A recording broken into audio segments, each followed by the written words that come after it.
Bismillahirrahmanirrahim. Pada zaman dahulu, pada zaman Nabi Muhammad SAW, itu punya sahabat yang sangat rajin beribadah. Dia sholat 5 waktu tidak pernah bolong. Sholat sunnahnya juga demikian. Sholat malamnya rajin. Puasa tidak pernah ketinggalan.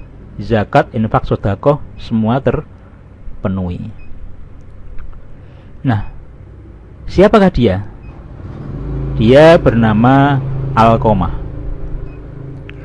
Luar biasa, amalannya luar biasa, nomor 1. Namun yang aneh adalah ketika dia sakit keras dan hampir meninggal dunia, keluarganya menuntun dia untuk talqin itu susah banget ngucapin, yaitu 2 kalimat syahadat. Kita kan dituntunkan kalau ada orang yang sakaratul maut, ditalqinkan, diajari mengucapkan la ilaha illallah, la ilaha illallah di telinganya. Nah, Alqamah ini kan dia ahlul ibadah kan, rajin beribadah, mestinya gampang dong. Tetapi ternyata enggak demikian. Alqamah ini justru berhari-hari itu dia mengalami kesulitan mengucapkan 2 kalimat syahadat dan dia tidak mati-mati gitu loh. Jadi kalau orang Jawa mengatakan dia ini kejet gitu. Bayangkan setelah beberapa hari akhirnya istrinya mengutus beberapa saudara untuk datang kepada Nabi Muhammad SAW. Ya, singkat cerita, sampai di hadapan Nabi, dia bercerita, "Ya Rasulullah, ya, ada Alqamah ini sedang sakit keras dan sakaratul maut sudah beberapa hari, tapi dia tidak mampu mengucapkan 2 kalimat syahadat. Sudah kami tuntun, sudah kami coba." Nah, kemudian Nabi bertanya, apakah dia masih punya orang tua? Oh, punya ya Rasulullah. Dia masih punya seorang ibu, tapi sudah sangat sepuh, sudah sangat tua. Kalau gitu coba panggil ibunya ke sini gitu loh. Nah, singkat cerita, ibunya datang kepada Nabi Muhammad SAW. "Wahai ibunya Alqamah, aku ingin bertanya kepadamu. Alqamah itu ibadahnya seperti apa?" Maka ibunya menjawab, "Dia rajin ya Rasulullah, rajin puasa, rajin sholat malam, sholat sunnah, semuanya dilakukan. Ya. Ibadahnya nomor 1 lah." Ya. Kemudian Nabi bertanya lagi, "Terus bagaimana hubunganmu dengan anakmu? Antara kamu dengan anakmu itu hubungannya seperti apa?" Kemudian Ibu Alqamah berkata, "Ya Rasulullah, saya tuh nggak suka sama anakku semenjak dia itu menikah." Jadi setelah dia menikah itu dia terlalu mementingkan kepentingan istrinya dibandingkan dengan saya. Jadi kalau saya tuh memerlukan sesuatu, dia tuh dadak taren gitu lah, orang Jawa taren. Dadak dia tuh berkonsultasi dulu kepada istrinya, kira-kira misalnya saya tuh minta bantuan, dia harus tanya istrinya dulu. Nah, kalau istrinya nggak mengizinkan, dia nggak berangkat ke rumah saya. Ini mulai itu saya nggak suka sama anak saya. Jadi saya tuh nggak rela perilaku anak saya seperti itu. Saya tuh nggak rela. Intinya saya tuh murka sama anak saya. Dia rajin beribadah kok tinggal lakunya seperti itu kepada ibunya sendiri gitu. Dan Nabi bersabda, "Ya, kalau kamu tidak merelakan anakmu, ya anakmu akan seperti itu terus. Ketahuilah wahai ibunya Alqamah bahwa anakmu sekarang sedang sakaratul maut dan tidak mati-mati dan sulit dituntun dengan 2 kalimat syahadat gitu loh. Kalau kamu tidak merelakan, ya gimana gitu loh. Tapi saya sakit hati ya Rasulullah." Ya sudah, gini aja, para sahabat coba kumpulkan kayu bakar sebanyak-banyaknya di sini. Nanti kayu bakar itu dikumpulkan di dekat rumahnya Alqamah sana ya.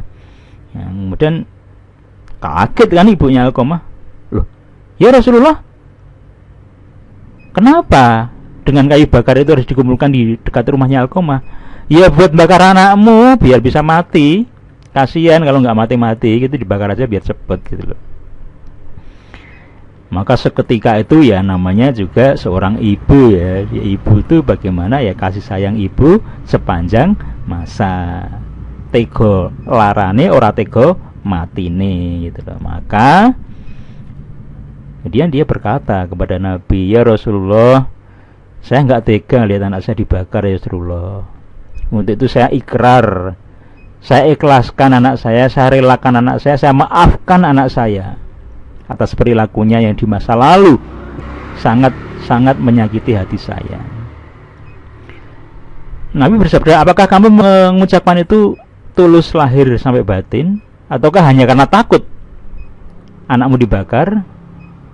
Kemudian dia menjawab, saya ikhlas ya Rasulullah, saya ikhlas ya Rasulullah, saya ikhlas ya Rasulullah. Baiklah, kalau kamu ikhlas, ya sudah, tunggu sebentar. Kemudian dia mengutus sahabat untuk datang ke rumahnya Alqamah sana, lihat kondisinya. Coba ini ibunya ini mengucapkannya lahir atau sampai batin, aku mau lihat. Ya, kemudian sahabat datang ke sana. Alhamdulillah, setelah ibunya mengucapkan itu, mengucapkan ikrar ikhlas itu, Alqamah kemudian apa? Bisa mengucapkan 2 kalimat syahadat dengan sempurna. Kemudian meninggal dunia. Ya. Maka bergegas sahabat kembali kepada Rasulullah. Ya Rasulullah, Alqamah sudah bisa mengucapkan 2 kalimat syahadat dengan sempurna. Ya. Kemudian Nabi bersabda, ini berkat ridho dari ibunya. Ibunya mengikhlaskan, maka anaknya kemudian dia berhasil mengucapkan 2 kalimat syahadat. Nah,